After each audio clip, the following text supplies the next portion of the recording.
ప్రజలందరికీ చెప్పవలసింది ఏంటంటే 5 సంవత్సరాలు మనం ఈ జగన్మోహన్ రెడ్డి గారి పరిపాలన చూసాం కాబట్టి ఇప్పుడు మనం చేయవలసింది ఏంటంటే ఇంకొక 5 సంవత్సరాలు పవన్ కళ్యాణ్ గారి ప్రభుత్వం కూడా మీరందరూ చూడవలసిందిగా కోరుతున్నాం.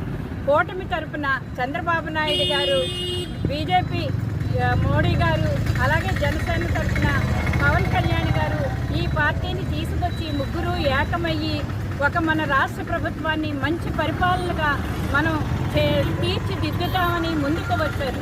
కాబట్టి ప్రజలందరూ ఒక్కసారి ఆలోచించండి. మీ ఓటు వేసే ముందు ఒక్కసారి ఆలోచించి జనసేన పార్టీకి కూటమి ప్రభుత్వాన్ని నెగ్గించమని ప్రజలందరినీ కోరుతున్నాం. అలాగే మా కాకినాడ రూరల్కి పంతం నానాజీ గారు గ్లాస్ గుర్తుకి, అలాగే ఎంపీ ఉదయ్ శ్రీనివాస్ గారికి గ్లాస్ గుర్తుకి ఓటు వేసి అందరూ గెలిపించమని అందరినీ కోరుతున్నాం. అలాగే మీ ప్రభుత్వం